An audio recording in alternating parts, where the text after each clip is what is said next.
Hello, and welcome to episode 59 of the PowerScore LSAT podcast. This is John Denning in Los Angeles. And this is Dave Kaloran in Napa Valley. I'm going to ask the easier question to answer. How are you doing? John, I'm excellent. Well, that's good for you. However, I am aware that you are less than excellent. Yeah, so I'm okay. On the mend. You're on the mend. Let's at least, make note of the fact that this podcast was supposed to happen last week, and we were suddenly delayed, which is going to figure throughout this episode because I intend to give you a hard time about it repeatedly. That you've buoyed my spirits throughout this ordeal with insults, which I deeply appreciate. Before we get into our discussion, and we're going to range across a lot of topics related to the LSAT, from our new analytics package, for those listening, to the August LSAT announcements and what have you. Let's first off start by finding out what it is that happened to you. Yeah. And then we'll get into what we're drinking, etc., or what I'm drinking. Or what we're not. Drinking. Drinking regret. I'll give you the very short version. You've heard the long version. Some buddies of mine, I finally broke quarantine last Wednesday night, had a marvelous dinner at Spago here, which was a good way to restart my social life.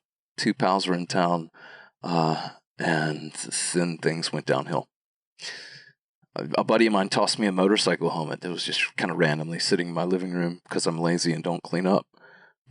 And in a once-in-a-million shot, hit me right in the teeth with it and knocked 3 of them out. So... What time was this that this happened? Boy, it was late.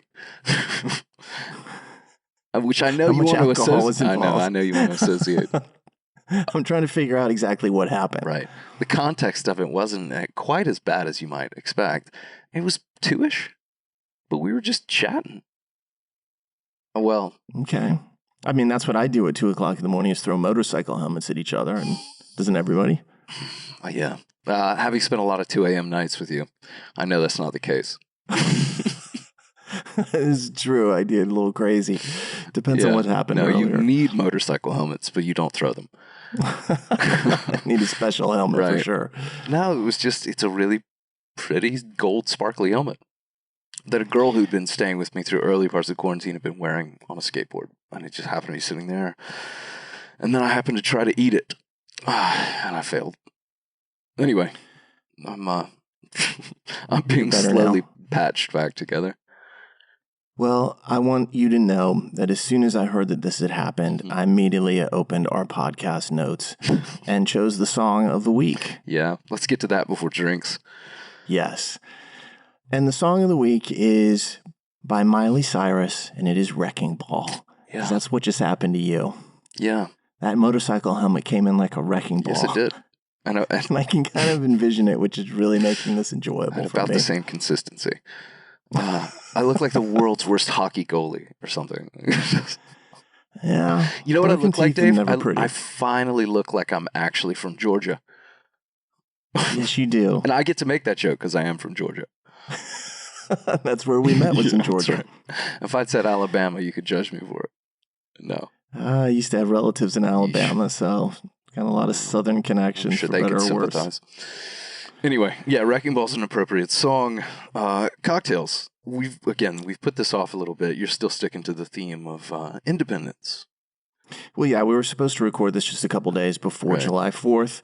And so I was talking to my wife about possible drinks, and she's like, I got this covered. And she came up with a Tito's Red, White, and Boozy. Which is basically Tito's vodka, some sparkling water, cranberry juice, and amazingly, we had blueberries. So she garnished that up. And I did drink them on July 4th, and I'm going to drink them again tonight just because... Why not? I felt like I was robbed by what happened, even though you're the one that really got No, you're clearly the victim here. Thanks for, stopping me short of saying, even though you got the short end of the stick. I did. And the long end of the straw. The hard side of the helmet. I don't know. All of the above. I'll be okay.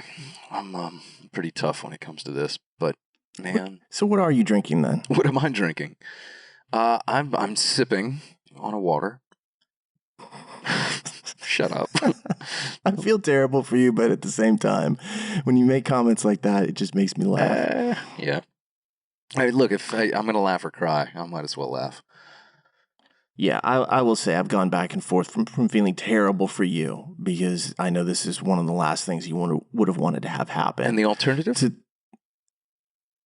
Well, you know, exulting in it. I don't know. Just because you're now the pretty one doesn't justify My friend, you I will gloating. never be the pretty one, so we don't have to worry about that. You're still going to be prettier even after getting smashed in the face. I don't know. Here's what I can say. You and I had a conference call yesterday, and I jumped on it. This really stood out to me. And you go, "Oh, you don't look so bad. You look pretty good." And then I gave you a grin, and you go, "Oh God." It was pretty rough. Well, you it was the first time recoiled. I'd seen it. I think I'm the only person in the company that's actually seen it, but it allowed me to tell you something that is true, which is you look really good with your mouth closed, and that's kind of the way I'd like to see things go forward. Just let me do the talking. Yikes. Well, you're going to get every opportunity here tonight. So take us away. Where to begin? All right, let's talk about a lot of different things that have been happening. First off, we're going to talk about our new LSAT analytics package, which includes all the tests, and kind of go through some of the details there. And then earlier today, I was able to break some news about LSAC announcing that the August test is going to be a flex and some other really interesting features that they've kind of tied to that, such as score preview and needing an LSAT writing response in order to have your score released. So we're going to run down all these different things here. And I think it'll actually be pretty interesting. So if you are prepared to do some talking, you can take it away. Thanks. I suppose I'm prepared to do some talking. Where to begin? So I guess the first thing to do is just remind people that licensing has changed and that Prep Plus subscription that we have discussed in the past is now essentially the new reality. You have to subscribe to that. Yeah, this happened a week ago where all the old licenses expired. And what that effectively did is it stopped our ability to sell individual LSAT questions. For example, we'd been selling LSAT Flex tests, and they were like $750, I think. Yeah, I think that's right. Maybe, yeah, I don't remember the exact price, but we were able to sell those to students. And when the license switched, our ability to do that was removed. And that was because LSAC wants everybody to have their Prep Plus subscription. And as I've said elsewhere, it's a good deal. It's $99 for 60 plus tests, certainly cheaper than anything they've ever offered before as far as the exams. But last week, when we were originally going to do this, that had just happened. So we were still getting a lot of questions about it and people trying to understand what had happened. And it's a lot. There were some people who didn't realize that this occurred, which was unfortunate. Yeah. And, we tried to put it out there through our website and social media and everything like that. And I saw other companies doing the same. But this is a big change. And if it's unfamiliar to you, we did a episode called something to the effect of Why Should You Care About LSAC Licensing? And there are good reasons that you should. So go listen to that. Something to that effect. Yeah. But as that changed, one of the ideas that we had was that as we looked at the Prep Plus program, we saw deficiencies in it, and they were understandable deficiencies. What LSAC has done in Prep Plus is they basically say, hey, you get to use our testing interface, which is true to the actual testing interface, and we're going to give you 60 plus tests. It's basically like 20 through 88, a couple other tests as well that are in there. And that's really great if you're taking tests, but there is a problem. There's no feedback whatsoever with it. There is no way to actually see how you've performed. There's no way to slice and dice the tests or go and look at individual sections or just do assumption questions. And so we came up with this idea to create our own testing and analytics package. It still requires LSAC Prep Plus, Right. which is, I'm sure, a point that'll come up again. But it allowed us to say all those things that you can't get, you can get them from us. And of course, it piggybacks on top of LSAC Prep Plus, and it goes through our own digital interface. So the reason we're offering this is because the licensing has changed, and there's really no way to get feedback without going through some type of program like this. And people in our courses already get it. So we weren't trying to, say, if you're in our course, you must buy this. They already have access to all this stuff. This is just a different version of it, especially for people who are like reading the LSAT Bibles or what have you. We wanted to make sure that they had really solid tools to help prepare when they're preparing on their own. That's precisely, yeah. I mean, we've always taken great pains to make sure that our courses were all-inclusive. Ditto our tutoring programs, by the way. Yeah. It's the people who are self-studying, obviously, and doing this more piecemeal, like part to part. Those are the ones that I think are really going to see the huge value here, because we can't sell you individual tests, but we can sell you performance analytics, feedback, advice when it comes to what your tests are showing. And that to me is a huge component of this. There is another component, which is that we get to add more tests to it. Yeah, we can add more information into what happens. And so let's just kind of run through exactly what's included in this package. Yeah, for sure. So I love it. I was really excited when we had the clearance to do this, because I really felt like it was an important thing and that it would be really useful for students out there who are studying. So with the, kind of like the relationship that we have with LSAC, we're able to go ahead and use every released/disclosed LSAT prep test. And we can deliver it on our digital platform, which is extremely similar to the one that you'll see on test day. So that gives us the ability to have prep tests 1 through 89 there, the super prep. All these exams that are floating around out there are covered by this. So pretty much any test that you want, you can get access to. And you can get it in multiple forms. You can take the entire test, for example, and it'll give you analytics on that. You can do all the logic game sections from the last 30 tests if that's what you want to do. Or if you're really struggling with reading comprehension and you want to go look at some weird passages, you can go back and do all the reading comp from prep tests 1 through 20. Yep. And we've included what was the prior contents of the LSAT training types into this. Now, I've been asked this question a lot. Same. The training type books have been part of our study plans for quite a while. And as the license began to change, we knew that fees were going to rise, and it was going to make the cost of the books even higher than they are already. And I already hated the pricing on these books because the licensing was so expensive that to get through Amazon and the 50+% that they take, the price ended up being really, really high.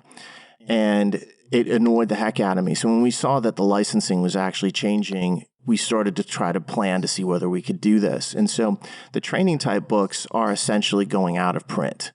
However, what we did is we took all those problem sets and we put them inside the testing and analytics package. So if you want to do all the assumption questions, say from prep test 1 through 20, they are there. Yeah. And currently, the contents of all the training type 1s is there, and relatively soon, I would say in the next probably 7 to 14 days, we'll add the contents of training type 2. So if you want to go crazy on grouping games, it's going to be available for you. If you want to do a bunch of weekend questions, you can go ahead and do that instead. So you got a lot of options there. Yeah, this is something I've really been stressing. I don't take on a lot of tutoring students, but for those that I'm currently working with, this has been a huge attribute bonus, something I've been able to recommend. I'm like, look, if you want to do every assumption question in existence, you can go do it via this, analytics program. Yeah, and it's really helpful because it allows you to attack weaknesses. And so... Yeah, it does two things, ultimately. It tells you what your weaknesses are, which is something, regrettably, that to date, LSAC's program doesn't do. And then it allows you to really focus on them. And this is an interesting point, because you say, regrettably. I think from LSAC's view, they're like, we can't. Yeah. We can't start classifying the test, because if we do that, we're giving clues as to how we view it. And this is where they come into conflict with the two roles that they've kind of taken on. On the one hand, they're delivering the test. They're sparring with the test takers and trying to, check them and check their abilities. On the other hand, through the partnership with Khan Academy and even with this a little bit, they're now doing test preparation. Yeah. How do you play the role of adversary and advocate? You can't. These are lines that are in opposition. They're not running in parallel. Right. I consider the battle that we have with the test makers to be probably one of the most enjoyable things that I do on a daily basis. Yeah, what have they done with the newest LSAT? Right, yeah, of course. Like, we're just sitting here building mousetraps to, outwit the mouse. Or vice versa. They've done this. Okay, this is how we counter that. What do we think they're going to do next? We can counter that this way. It is, kind of like an intellectual battle that is played out behind the scenes. But I love doing that. But for them to do it internally, that's a huge conflict of interest. So when we talk about will they ever put analytics into Prep Plus, maybe some basic analytics, but I don't expect anything high level. Yeah. I don't expect like question type and reasoning type breakdowns. I don't think they don't want to reveal that information. Why would they? You and I hope, have been pretty like moderate in our criticism / compliments with what they've done with Khan Academy. They've released a lot of free content, which is great. But the explanations of that content is decidedly subpar for good reason. And again, that's where we come in. Yeah. We've been very positive about the fact that Khan Academy is great because you have 10 tests that you can go take that are full LSATs that are from LSAC. And I think that's fantastic. Mm-hmm. I don't blame LSAC for the fact that I think the Khan Academy content subpar is a compliment in my opinion, but we'll just leave it that way. I just don't think it's very good. I don't think Khan Academy is a specialist in a test of this kind of like intellectual level to it. Yeah. So, and even if they were, I'm not sure they're allowed to be. And that's the other thing is there's not a real big incentive on LSAC's part to be like, here's all the keys to the kingdom, because that's what they have in the back room where they're making the test. Right. So I'm not going to, it's not really a criticism. It's just the way I feel about it and I have felt about it. Sure. And I'm like, use it for the test, go elsewhere to actually get the training. Yeah. So fairly simple. Yeah. Our official partners just told you the card's in my hand. They're not going to do that. Yeah. Again, for good reason. That's part of the fun of what we get to do. Yeah. And so ultimately with our analytics, we have, I think, a lot of really cool tools to do, as you said, identify weaknesses that people have, identify strengths so you can kind of shift the focus of your studying. A while back, we added like timers that, since this is a digital test, we can see how long people spend on certain questions. And we're always refining this. So I always tell people, they're like, well, does it do this? I'm like, it does. And then sometimes they're like, they ask me and I'm like, it doesn't, but keep making suggestions because we'll add it to the list. We're constantly upgrading that. But it's really cool to look at like question charts and see that, all right, this person was slamming through the section and then they got to question 14 and all of a sudden 4.5 minutes went by. Yeah. And it's like, you can't do that on logical reasoning. What happened? Like, I got caught. And like, all right, let's learn from that. Let's get a takeaway from that so that the next time you don't allow one question to kill you. And there's, of course, a million different points of analysis that come out from that. So I think a really useful set of tools to kind of look at how you are performing objectively and to get insight and feedback that will help you improve as you go forward. Mm-hmm. Yeah, I was looking at a student's test results this morning, actually helping him with some questions. And just 2 questions in a logical reasoning section took over 200 seconds. I think one was like 294, which is almost 5 minutes. And I was like, this is it. This is where you lost not just your time, but this is where you lost your potential, your score. And so we talked through those questions, but ultimately it was hugely revealing. And again, this is what the beauty of our analytics provides, is you don't get these kind of insights anywhere else. Yeah, that's a momentum killer. Completely. 294 seconds on one question. You're like, sayonara to like completing the section. Cannot survive that. So, I mean, it broke my heart to see for her, but it also was like a tremendous bit of insight. And again, that's why these analytics, I think, are so powerful. Yeah. And I would, to me, you say, broke your heart, but I always say the same thing when it comes down to performance on a practice test versus the real thing. Make your mistakes now. Yeah, now's the time to fail. Let's see it in a practice test. Mm-hmm. Let's learn from it and let's figure out a way to avoid that same type of problem next time, because that's what practice is for. And it's funny because there's a phrase that I've been using a lot, and I keep saying it to my wife, and I think she's like, "You're crazy." And it's failure is progress. Because it sounds like a 1984-ish kind of like, statement. But I'm like, when you fail during practice tests, you learn so much from that it can help you progress. And certainly that's a positive mindset towards it. Because sometimes people are like, oh my God, my life's over. I'm like, it's a practice test. No, you're right. Let's take the silver out of this and look at it closely and figure out where we can go with it next. Yeah. So, no, I promise Orwell would appreciate that on multiple levels. I've been coming up with a long list of like these counterintuitive type of statements like that. That just happens to be my current favorite. So like when my daughter does something and messes it up, I'm like, failure is progress. We'll be okay here. Let's learn from it. Oh, I'm sure everybody's annoyed. Good for her. You've said to me before, I've internalized this for my own students, is that you've watched people take practice tests and how sort of rewarding it was for you to see them start a logic game, let's say, and just do nothing. Just literally freeze, go catatonic for like 4 or 5 minutes.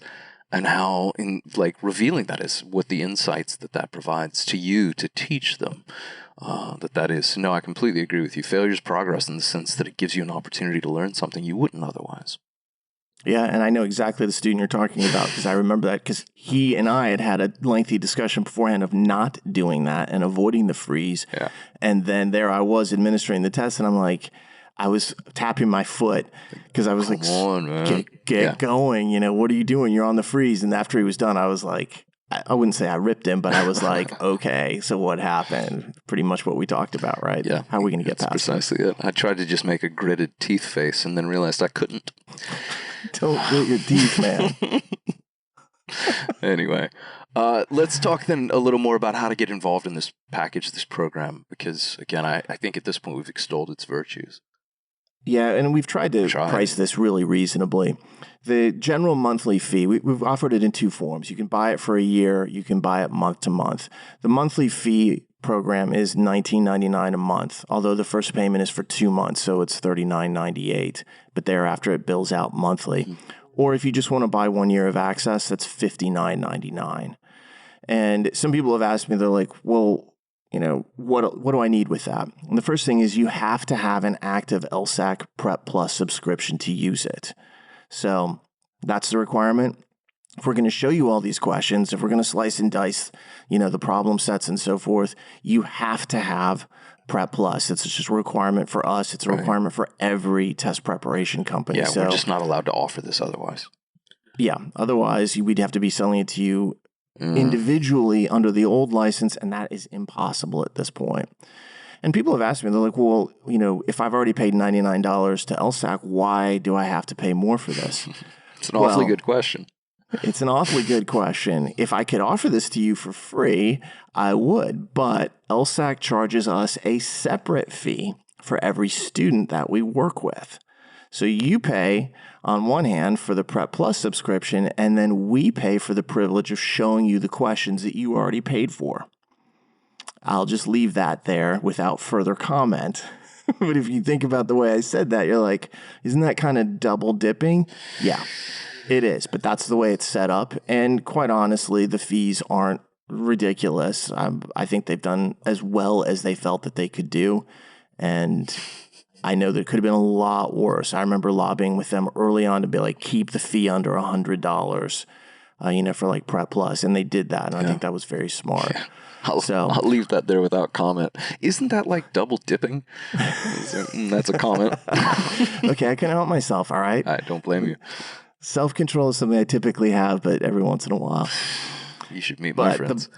The bottom line with all of that is, we've covered our costs pretty much in terms of doing this, and we had a huge technology cost in developing our interface. So that I don't know if we'll get back at any point soon, but I'd much rather have our interface, which allows us to do analytics like this, than be in a position of not having our own interface, which is apparently the case with multiple companies, including some of the companies that used to be among the biggest in this field. Mm-hmm. So, and in fact, to me, that's a distinguishing feature at this point. You talk to any company, if you're considering their program, be like, do you guys have your own interface or are you using LSACs? because it was a massive amount of work and investment to create our own, but the payoff in the long run for our students is equally massive. Yeah. I hope this isn't overly disparaging, but for anyone to force you to use LSACs exclusively is just betraying you with the data that you deserve, or betraying you of it. It's not giving you the full feedback that we think is required to do as well as possible on this test. The thing that frustrates me more than anything is students coming to me saying, I've been doing practice tests, but I don't actually know what's really happening here. And I'm like, that's because you have no feedback on this, right. and that's a huge problem. Yeah. My biggest frustration is hard projectiles. But this is a close second. Truly. All right. So I think that you feel like that covers the discussion pretty well. Well, in the sense that I know we're also going to get a bunch of questions still. But yeah, I mean, I think that's as good as we can do without a conversation with an audience. Yeah. Okay. So, well, let's move on to the next bit of news. Yeah. And that is actually very recent. In fact, a lot of this just kind of broke this morning. A lot of it, congratulations to you, my friend. I think you were the first on the scene to reveal, which is not exactly unsurprising, but it was still impressive. Well, I appreciate that. I think I got lucky. I came into some intel that had been released to law schools, but not to students. And so I had the ability to kind of like talk about that a little bit. Yeah. And I told LSAC, I was like, look, I have this information. I'm not going to release it right now because I don't want to put you guys in a bad position. But tell me when you're going to release it, and then I'll put it out there relatively close. So yeah, you exercised a fair amount of like self-restraint in this, which was, well, impressive to me. I try. Unfamiliar to me, but impressive. Part of this we knew. Based on my comments to you. Yeah. Your self-restraint apparently doesn't apply to my feelings. I'm sorry about your feelings. Fine. They pale in comparison to my humor value. Yeah, so well, I'm glad one of us is enjoying ourselves. Part of this we knew. We knew, or more or less had predicted was coming, and that is an update on the August LSAT.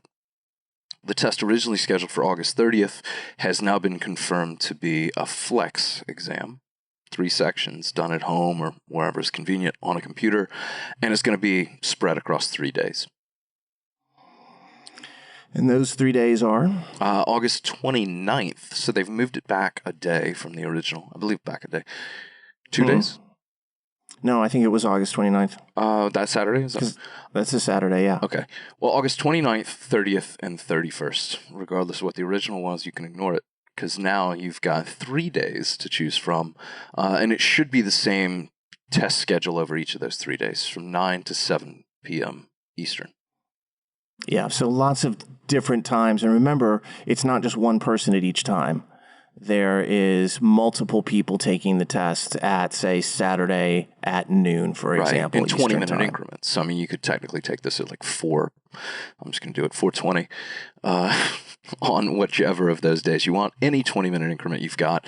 They have not released the sign-up window for that test in terms of scheduling your test day and time, but that should come in the next, let's call it, several weeks. Yeah. And then the scores for that test are slated to come out on Friday, September 18th. So less than 3 weeks later from the start of that administration. And as usual, the scores will come out at 9 a.m. Eastern in one big wave now. Mm-hmm. Not over several hours, but nearly instantly for everybody. One big tsunami of scores, as you and I can both attest to. There's been some other information about August, obviously, that we didn't, I don't want to say didn't expect, but didn't have confirmed until, well, today in a lot of cases. Part of which we weren't sure what they were going to do. Right. It had been suggested to me that they weren't going to necessarily make these changes until later, depending on how long this lasts.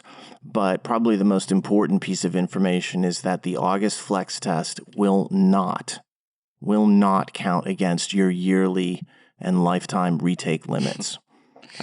Yeah, lifetime. Correct. Yeah, this is another, I don't want to call it a freebie because schools will see it regardless, but this is not going to go against your 3 times an LSAC's calendar year from June to This May. is a smart decision, in my opinion, by them. I agree. And the kind of like the indication I get from them is, hey, the situation is evolving so quickly that we're doing our best to keep up with it. And sometimes that means that policies have to be changed, as we will talk about in just a moment. And sometimes it means that you might provide more latitude than you would otherwise. Yeah. Nobody saw a pandemic coming this year. And the fact that they were able to create the LSAT Flex in and of itself is kind of impressive that they were able to do that. And so from a policy standpoint, the fact that policies are moving around a little bit or are uncertain, I'm not surprised. Yeah. Some people have been very mad about it. I've gotten some very angry messages, not directed at me, but like, I can't believe they did this. I'm like, I get that, but to act as if there's not a pandemic going on and this is an entirely new test for them as well, and the fact they don't have every little piece locked down right at the very first minute, it's not that surprising. And I think it's unreasonable to think that everything's going to be perfect. Yeah, we said before, we both know they're trying. And we also both become kind of easy points of like release valve where I hear a lot of the gripes and the frustration from people. I know you do too. I sympathize. I can tell you one of my personal gripes, which is another piece of information about August that I unfortunately was hoping wouldn't be the case, that for now, it appears to be a non-disclosed test. Another non-disclosed test. Yeah, that's confirmed. It's not going to be disclosed. They said that when they changed it to Flex, they moved it into a non-disclosed category. And I think that probably tells everybody who's taking August that it's going to be very similar to May or June. Or July, and that means presumably.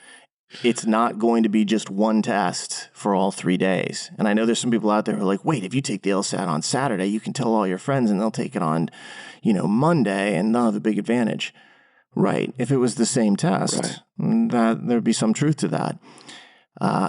It moves. They mix and match sections. And in June, we know they used 2 tests, February 2011 and 2012. Yeah, 2 full were tests. the original administrations of those tests. And they just mixed and matched the logical reasoning, the logic games, so that you might take a test on Saturday morning, and by Sunday afternoon, the person taking the exam is taking an entirely different test that has an entirely different scale. So that's just the way that it works. So the fact that it's non-disclosed is probably based on the idea that if they were to disclose it, they'd have to disclose the contents of all the exams they used, and they don't want to burn 2 exams at once. Yeah. I tweeted this earlier that the logistics of trying to release a non-disclosed or a disclosed test like this with multiple test forms are just, unfathomable. So I'm not surprised by this with multiple forms. I'm disappointed. We're going into now what's about to be 12 or so months without any new LSAT content. Here's my suspicion on this. Oh. Let's say the rest of the year Flex is out. Mm-hmm. And of course, as soon as August Flex, the first question I got, I think within 30 seconds was, is October going to flex? I almost started banging my head on the desk. I was like, please allow me 1 second or 1 minute to enjoy the fact that I now know what's going on with August with certainty before raising the next specter of uncertainty. Can I tell you, please don't bang your head against things? Certainly not a motorcycle It's helmet. way too expensive. I don't even want to think about that. See, I do feel bad for you. I can tell you're really aching over there. But yeah, I got the same question too about October and beyond. How long is this going to last? The CDC knows more about this than I do and ever will. So we're just really kind of like eyeballing it.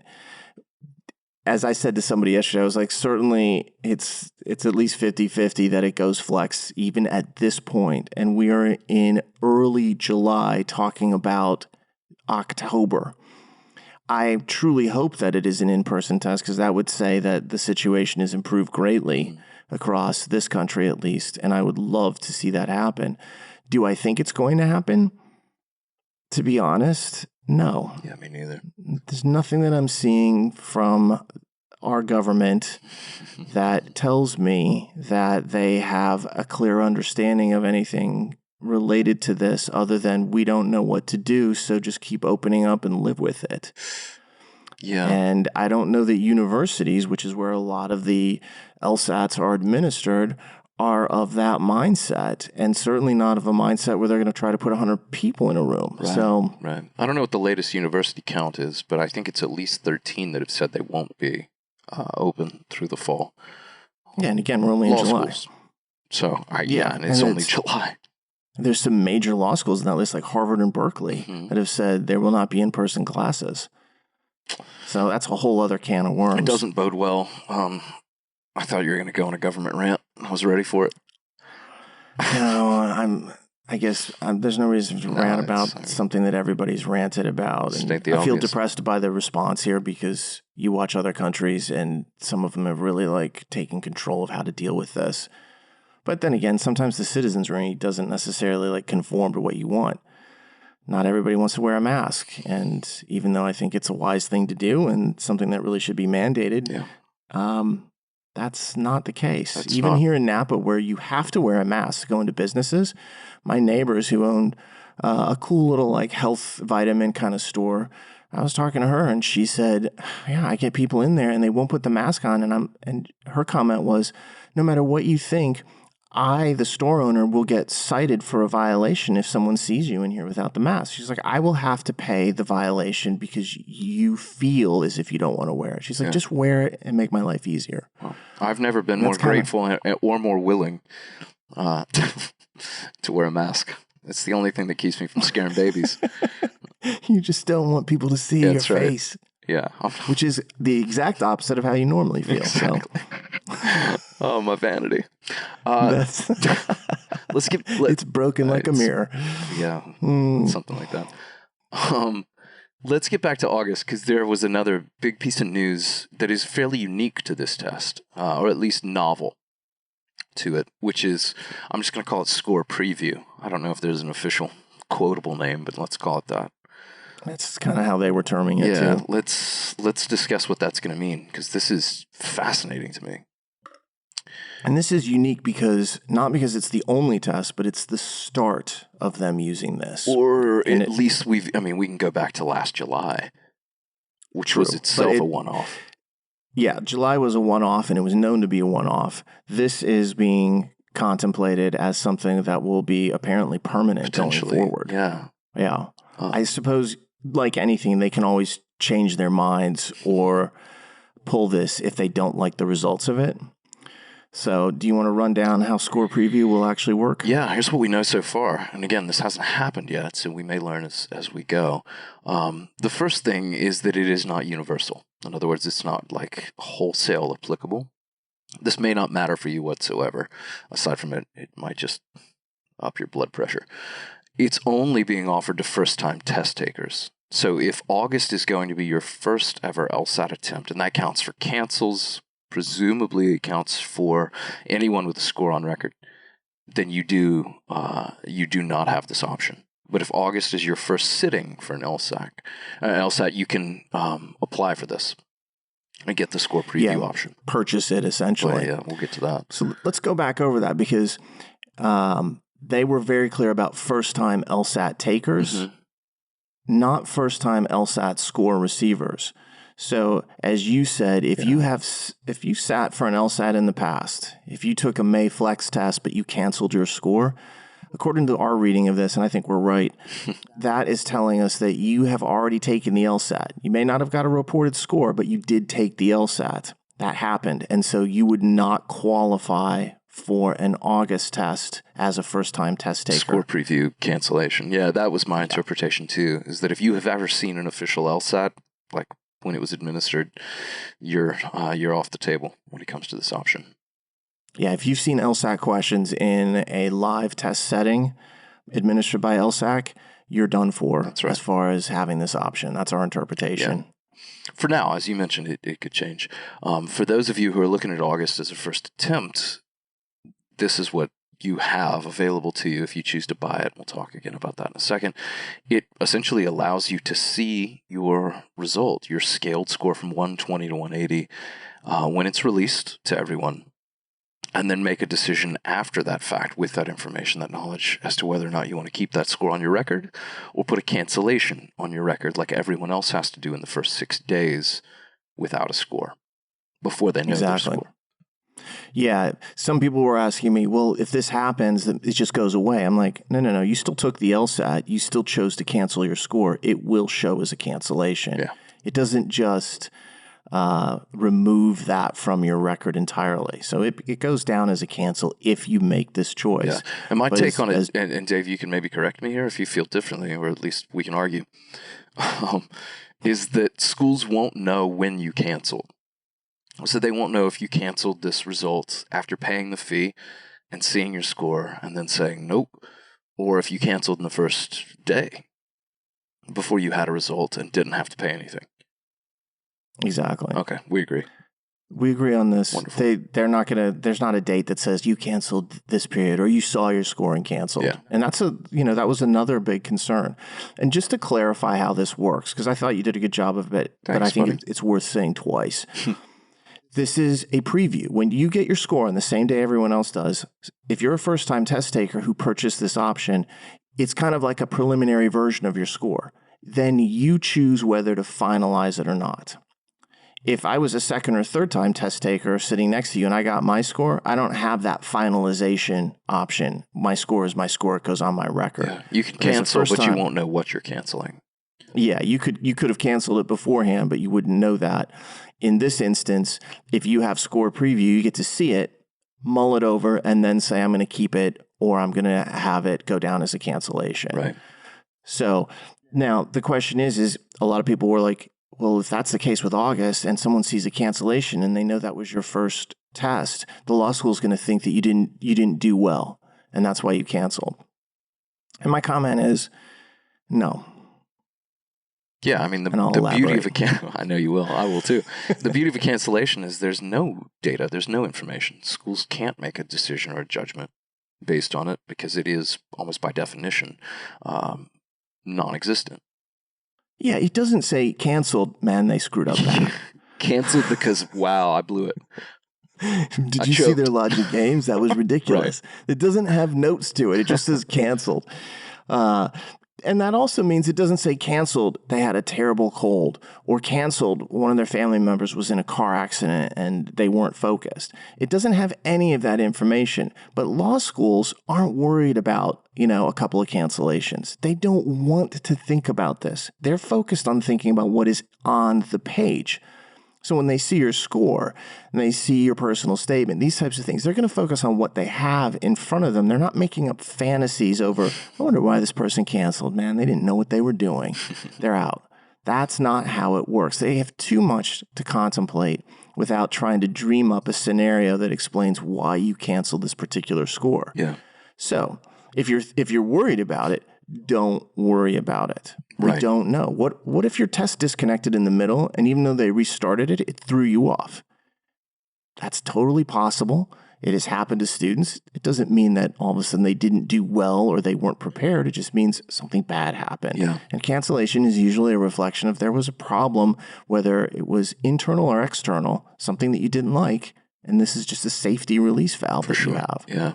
Put another way or a similar way, law schools are worried about what they have to report.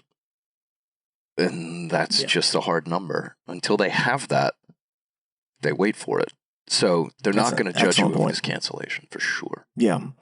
Worry about what they need to show to other people, not what is uncertain to them. Which in a way is just kind of a roundabout means of saying that they care about their reputation by ranking.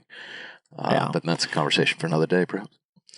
Now, we know this option, if you are taking the August test, will appear around August 1st. Mm-hmm. And if you buy it prior to the test happening in late August, it'll be $45 is your option. If you buy it after the tests have been started to be administered, it'll be $75. So that's kind of like the cost factor. So if you're in your account right now and you're like, it's not here, it won't be there until August starts. Yeah, we got another 3 weeks or so.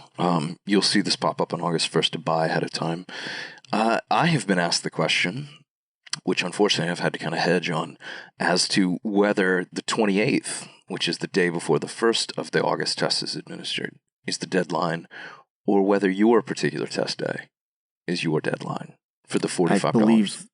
I think it is the former. I think so too. I think that once tests begin to be again administered on that Saturday, I believe that's when the fee will switch. That was my take too. Okay, good. And I've told people essentially, look, just if you haven't decided by then, just play it safe. So by the 28th of August, you've got to pony up $45 if this is your first attempt. If you wait after, it's $75, so an extra 30. Again, fees on fees, but let's talk about the costs. Yeah, and costs aside, if I had the choice here, I would get it. For sure. If I'm a first-time test taker, I'm buying this. I am too. I think it has a lot of advantages, which we'll talk about momentarily. However, we're also very cognizant of the fact that it does cost. And there have been legitimate questions already raised that say, why does it cost anything? Yeah. And I think, companies are always going to charge you for something because they're going to say it involved manpower hours and all this kind of thing. And some people cited the GMAT to me saying, well, the GMAT has it, but it's free. Mm-hmm. And I was like, well, the GMAT's also $250 versus the LSAT at $200. So, that could be that they felt that this was just equalizing the playing field. And also, fee waiver candidates will get this score preview option free if they are first-time test takers. Yeah, which I think I saw the latest statistics from LSAC was something around 11% of people qualified, 11.1%. Yeah. Over 7,000 fee waivers, I think 7,700 plus were granted last year. It's not an insignificant amount of fee waivers there. And I think you're right, about 11% of candidates. Some 11% was the number I remember seeing, like 11.1. Yeah. So the question is, John, is this just a money grab then? Well, yeah, but is it an unreasonable money grab? In other words, is it worth for the test taker? Is it worth doing? Yeah, I think. So your view is everything is a money grab if money's involved. God, don't talk to me about money right now, buddy. You have no idea. I know you're upset about the dental fees that are coming your way, so perhaps this is not. I was talking to an instructor yesterday, Jay, down in Irvine, and I was telling him some of this, and he just sent me a thing. It was Donald Glover. This is America, and I was like, "Yep, that's about the best meme you could send me." Yeah, don't get me started. This is America. $45 to essentially make an informed choice here, I think is a good deal. $99 for Prep Plus, I think is a good deal. Yeah. I also wish all these things were free.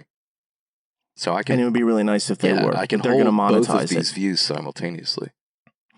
Yeah, I actually agree with that, and that's a really good way to say it. This is America, because it's kind of like there's always a fee for this. And I realize when we start talking about higher education that unfairness comes in, because these are gatekeeper organizations.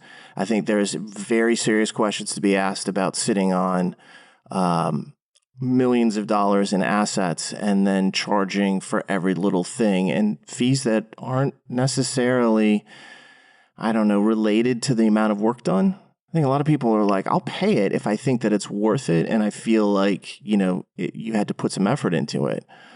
Sending score reports to law schools, which is just basically shooting off a PDF, should that be as much as it is? Yeah. I don't know how they can justify the money, aside from they get to make the decision about it. Yeah, if this was $10, I don't think you'd be hearing anyone complain. And financially, I can't really speak to their current situation. Obviously, there's been a little bit of a drop in the number of students. Apparently, they were able to get money from the payment protection or the payroll protection plan to help develop the LSAT Flex, over $5 million for that. So there's been some offsets out here. Maybe there's another episode that we'll do, John, where we will pull up their tax returns and go into those. That would be very interesting, because every year when they post their tax returns, because they are a not-for-profit corporation, they have to. I get them, and I look at them. I look at them, too. And I find them fascinating, which is probably weird in and of itself. That makes me a strange person, I think. I got LSAC's tax returns. Let's sit down and have a drink. No, it's just, it's funny to me. I'm picturing someone at their organization listening to this right this second and having just bitten off 2 fingernails. Well, it's been public for years. Well, I know it is, but we haven't talked about it publicly. Well, this is why we know what kind of assets they're sitting on. That talks about salaries to various individuals. It's actually quite a bit of information. I'll cut it off right there, but maybe there will be a day where we dive into that and talk about, because you can see some operational aspects of where they make their money. Yeah. And I find that to be really interesting. It's got costs and revenues and things of that nature. Yeah. I think I'll jump off that train. I look forward to it. I'll make it interesting. I know you will. On page 23. That's right. Let's check this out. All right. In the meantime, I do think this is a good deal for what you get for the cost. I think it's well worth it. And again, fee waiver candidates, if you are one of those, this will be offered to you for free if this is your first attempt. So, really crazy not to take advantage. Yeah, and if you're thinking to yourself, all right, this is another fee that is on me and this is getting really tough, look into a fee waiver. All right, it gets you a lot of benefits and it waives a lot of fees that you would run across. So I certainly sympathize. I understand the exact kind of disadvantages that we're talking about and the fact that, hey, a lot of people have lost their jobs and now there's more fees. Look into that fee waiver because that might be kind of like a backdoor pass here. Yeah. And it gets you LSAC Prep Plus for free as well, which is obviously, I think, a good deal too. Yeah, that also included with fee waivers.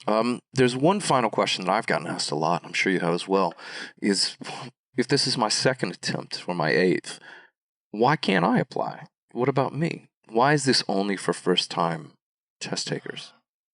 Yeah, that was the It's other a great question. Initial response. Yeah. Well, that's great for first-timers, but screw me. Right. If I'd known this in June or May, I might not have taken that test. Or July, which is coming up here in a few days. People are now trying to debate whether July is worth, can I call it squandering their first attempt on? Yeah. That's probably too strong a word, but if August can be your first attempt with this score preview thing for $45, should you wait? You want to just dive into that now? I kind of think we should. I feel like we should. Yeah, because I think I made a comment on Reddit yesterday. It was like, yeah, file this under things that I wish I'd known earlier.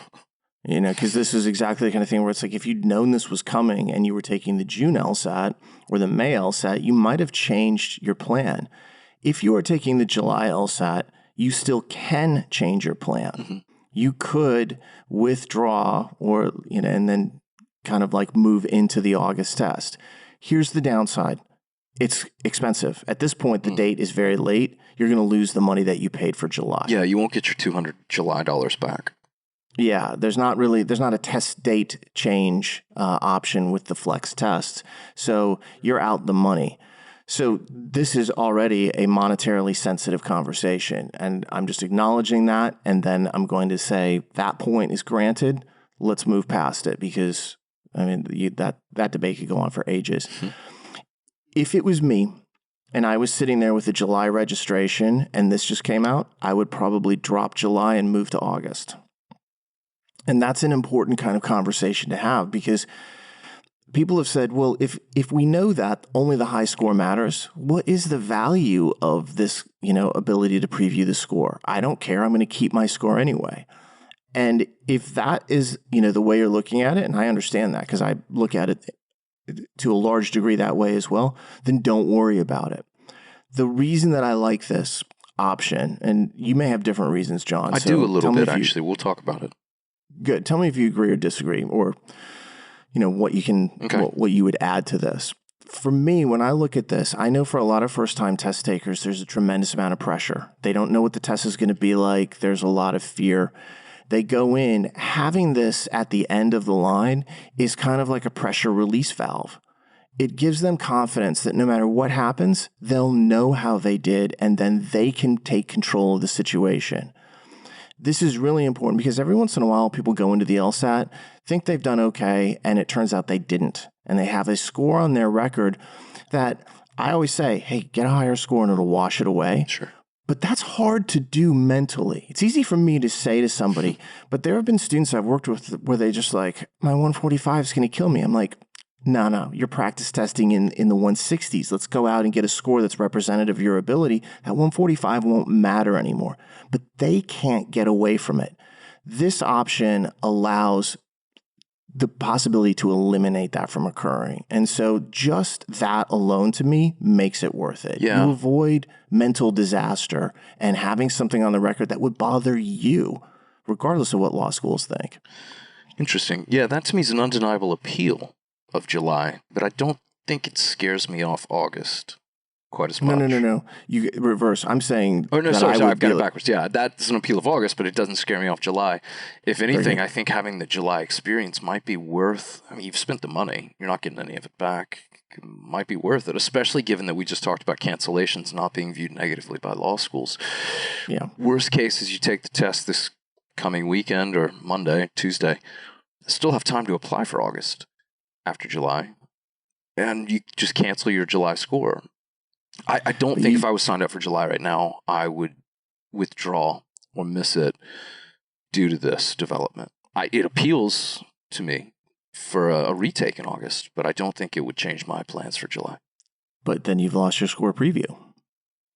Yeah. But in a way, How hard did that helmet hit you? Did it knock loose more than my teeth? I realize that you're not a first timer in August anymore, but I don't know that being a first timer, even with this, is necessarily to your full advantage. If that makes sense. The question probably would trade experience for this. And I would trade kind of like that mental comfort for pushing it back. Yeah. And I think that's important because to me, when I look at the results of the July and August tests, they both come out in a way that allows you to apply at the very beginning of the admission cycle. So if somebody's like, well, and in fact, I got this question this morning. It was like, well, July is earlier, so I totally am going to take July.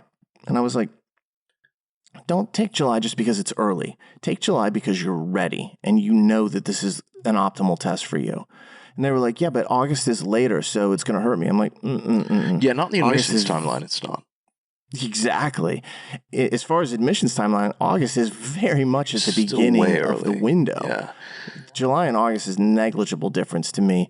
And I quoted the same thing that I quote to anyone who asks me about this. I'm like, I would rather apply later with a higher score than earlier with a lower one. Yeah, every time. Now, if we're talking about July of this year and June of next year, okay, that's a little different. I'm not talking about a huge, month after month difference, but July versus August or even July versus October, I'm definitely going with the higher score. For sure. Why? Because they report that. They don't report the date that you applied.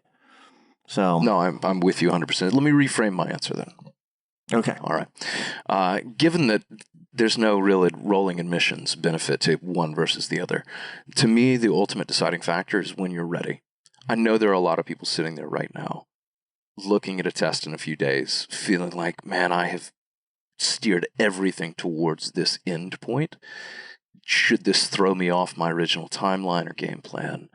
And my answer is not unless your score at the moment doesn't reflect what you feel you're capable of.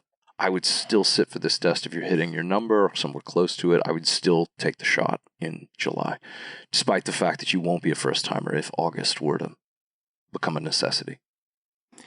Is that a fair way to say it, maybe? Yeah, that's, I think, really well stated because my answer assumes that there's no real difference in terms of your mentality for July versus August. Yeah. But if there is, I would agree with you. If you're like, look, I'm nailing my target score, I'm 5 points above it, I'm feeling fantastic, everything's perfect, I've gotten the time off, I don't have to worry about work with this, I've kicked the family out of the house, so I know it's going to be silent on that day. Yeah, then I'm down for July. But what that really points to is it's all contextual and it's all based upon your own personal decisions. So if you're listening to this and you're thinking, I don't know what to do, analyze those factors. And most importantly, don't worry about what anyone else says. Do it when you think you're going to be ready and when it's going to make you feel as good as possible to take the test. For some people, that's going to be July. Yeah. For others, it's going to be August. Yeah. John and I might fall into different camps on this, but neither one of us is wrong and neither one of us is right. No, we're just us. Which usually makes you right, by the way. I will say, I'm talking to a lot of students right now who are like hard in the paint, game day ready, July. And so I think if this were to somehow throw them off their rhythm, because there is the sort of after effect benefit. I think that would be a mistake on their part. I'm like, stick to your plan. July's your day. Again, unless the numbers suggest that you should wait. Yeah, I think that's a really good way of looking at it. And I think that kind of summarizes that part of it. One of the big questions I got was, and you kind of alluded to this before, is why is it only the first timers? Why aren't the second or the third or the fourth time takers given the same option? It's unfair. Especially because for some people, if they'd known about this before, they would have waited. Sure.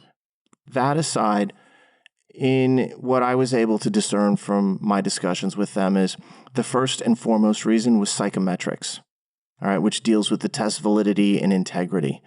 They felt that they could do this for first-time test takers, and it would retain psychometric validity of the LSAT.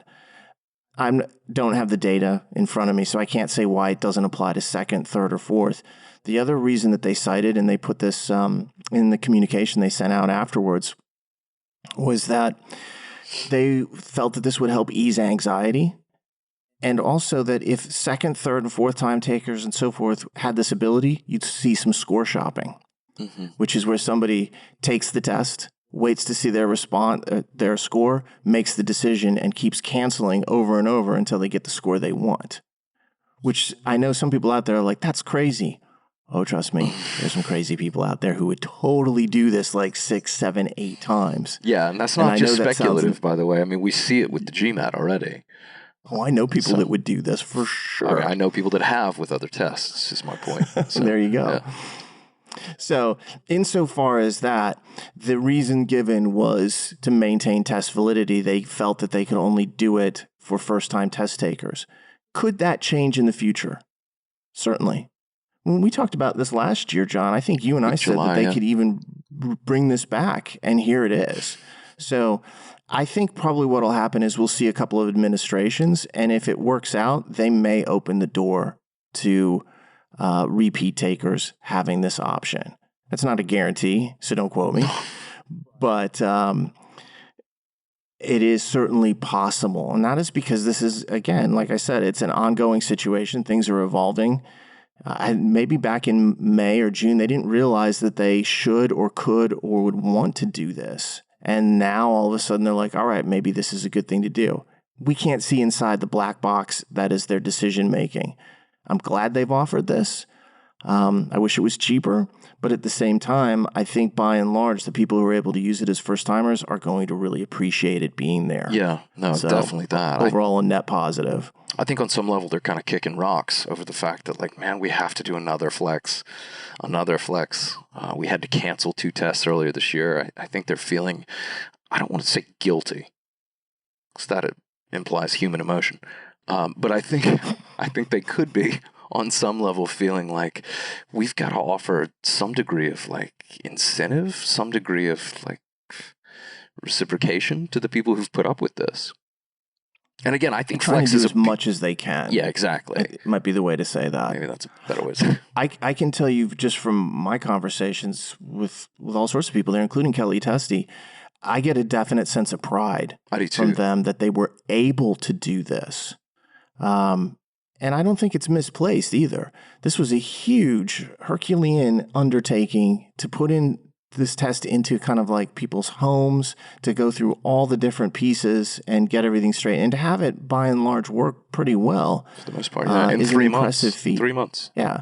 They knew what their job was. They're like, we need to get people to have the ability to take the LSAT and apply to law school. And I think the fact that they were able to succeed in doing that has given them a sense of pride. And like I said, I think it's very reasonable for them to feel that way. I know how hard some of the people there have worked on this. And I'll note a secondary thing in this too, which answers a question I've gotten a lot, which is they had to get law schools on board with this. And they did. Yeah, it's everybody. They did. Law schools are unanimously okay with the flex test. They're not going to look at your test date and think you got some sort of like compromised version. There is no footnote. There's no asterisk here. They've created... Well, there is an asterisk. Well, you know what I mean, though. But they've created a test that law schools are seeing as equivalent. This is a good question, though. Yeah, that too is significant. Let's address this head on. I'm glad you brought it up. Thank you. Because I'm sure that you're mentioning it because it's been asked of you, which is, well, how will law schools look at the flex going forward? And I'm going to second what you just said. They are treating it as a regular LSAT score. It does come on your record with an asterisk that says it was an LSAT Flex, but it is something that law schools have told us repeatedly, we're just treating it like any other LSAT. There were a few reports early on of schools. Syracuse, maybe? Syracuse is the one. North Carolina also was another one, saying, oh no, we're not going to use the Flex. We're not accepting it.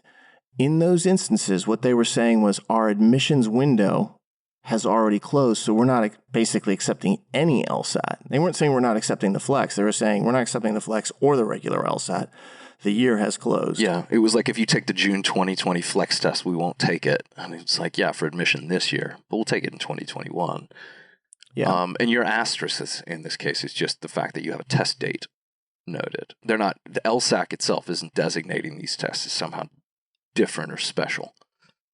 Schools will know when you took it, so they'll know what it was. Yeah, exactly. But yeah, it's not saying this is a completely non-conforming LSAT. Right. It's still reported on 120 to 180, but it does say LSAT Flex. Yeah, give this 172 further scrutiny, please. It's not that.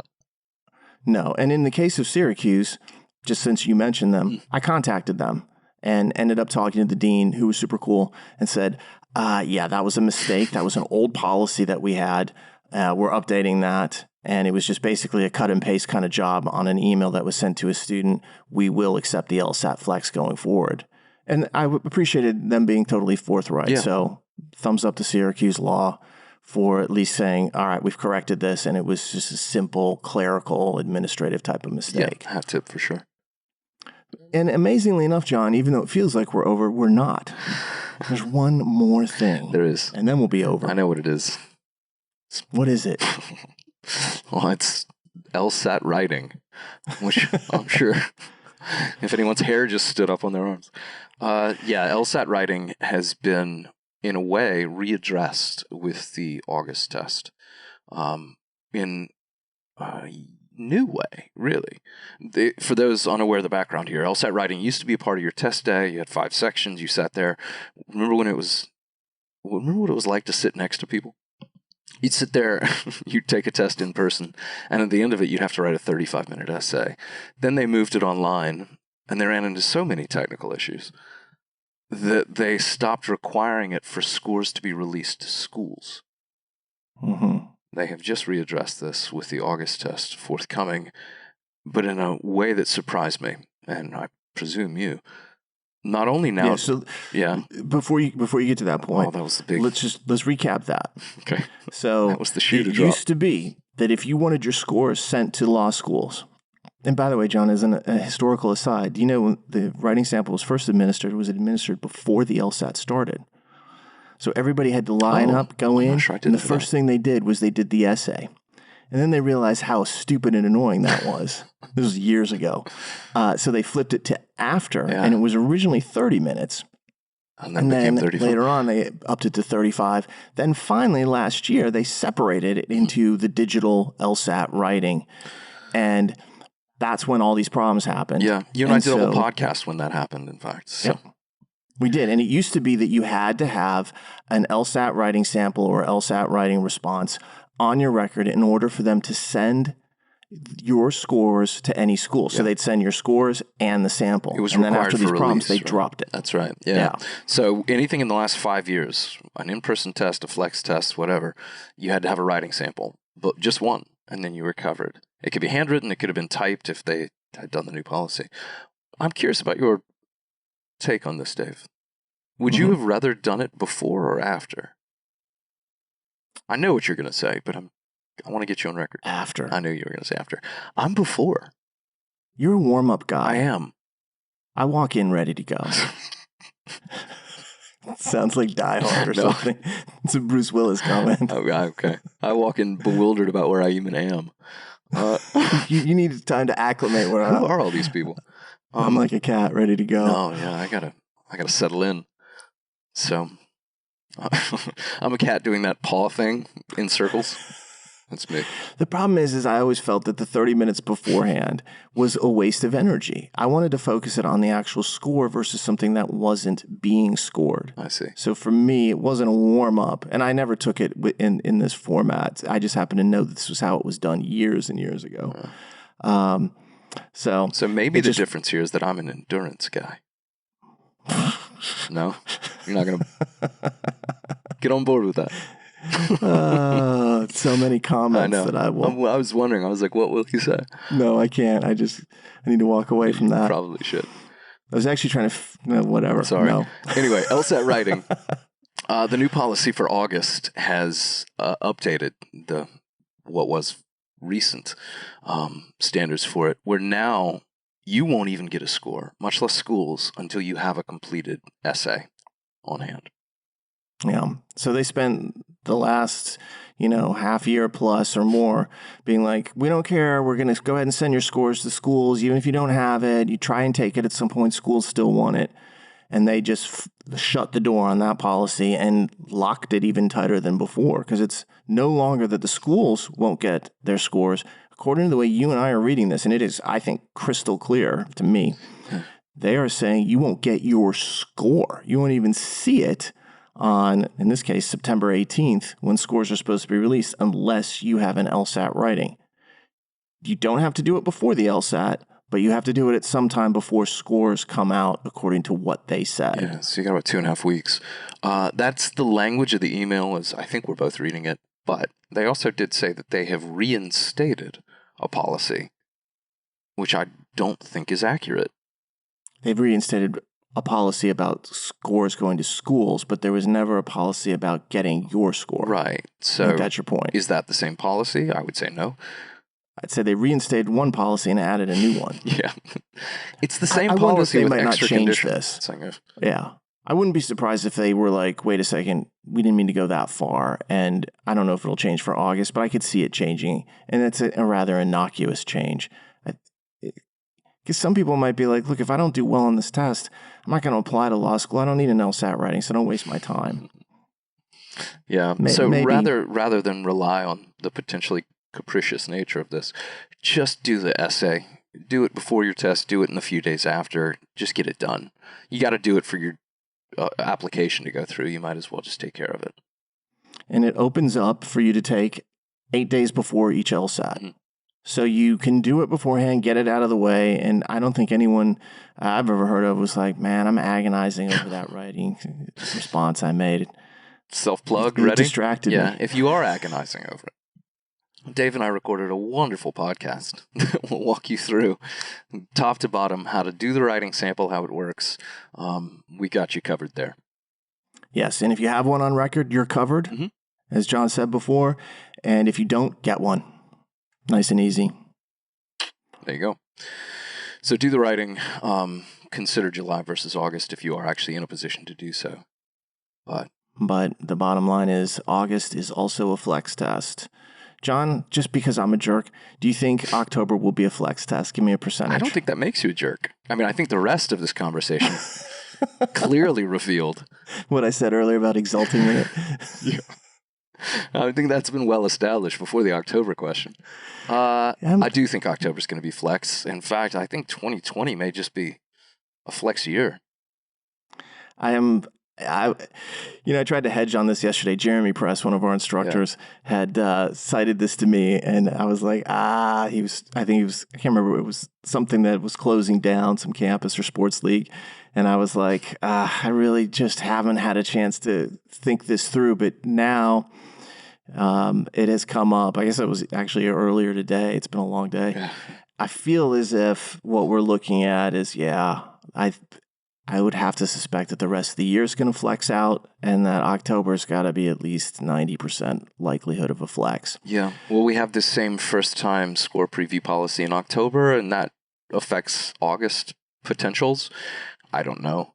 Again, guys, target a date that really... Score preview, if it will exist in October. Okay. All right. That was clear, from this. And of course, you were having dental work done, so I was in the midst of the maelstrom. We've had different conversations. Mine mostly grunting.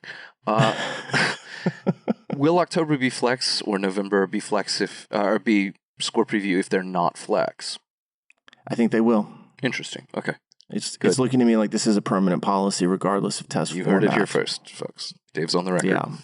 That's what it's looking like to me based upon like the language that they used and what I was able to divine from talking to them. So very interesting. Again, that to me wouldn't throw me off an earlier test date. Not for admission cycles or any of that.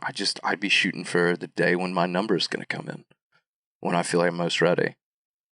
Whether that's July, August, 2022. I think it's a valid point.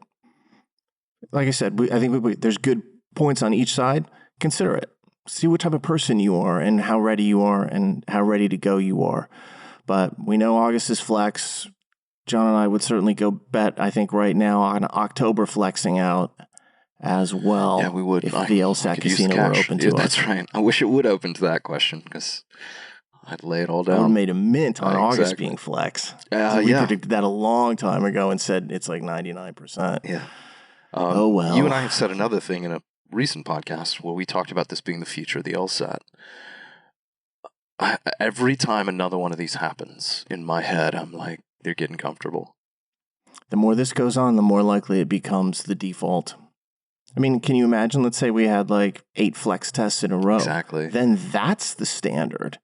Going back to like doing it tablet in person becomes something surprising to the new crop of test takers. Yeah, exactly. Because everybody taking the test right now, if they went through another 8 flexes after this, most of those people are then gone. And everyone coming in is like, oh, the flex is what I do.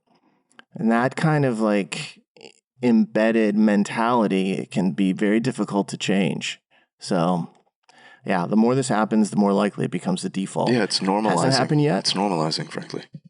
Yeah, but it is becoming a lot more normal, especially when you compare it to, the events around May and then June, which were crazy. Yeah. And the LSAT world has changed so much in just a single year. Last July, we were talking about, look, the new digital LSAT. Right. If somebody said in a year it'll be at home, I would have been like, yeah, go jump in a lake. Tablets are temporary. And LSAC, if you're listening, please stop doing this over 3 days. You're killing us. They're not listening. You're killing us. I don't think it's easy for them either. I just know that those 3 days are like...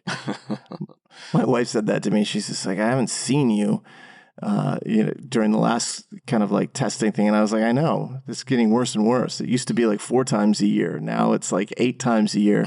And now it's 8 times 3 days a year. Now it's a solid month of the year. Yeah. Oof. LSAC for my family, please stop this. LSAC for Dave's family, which I count myself a member. Please stop this.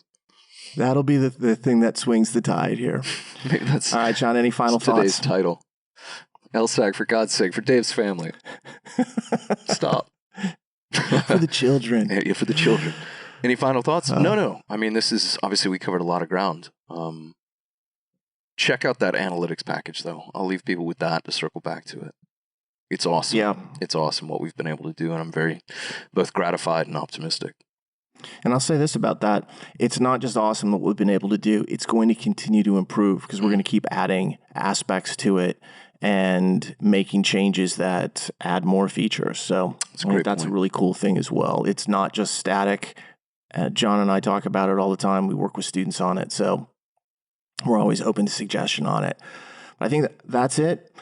Let's call it here. If you get a chance, please subscribe to this podcast on iTunes, Spotify, YouTube, or anywhere else you may find it. And if you've enjoyed it, and hopefully you have, leave us a comment or a rating. And if you have any questions, we typically will cover those every couple of episodes. You can send those to lsatpodcast@powerscore.com.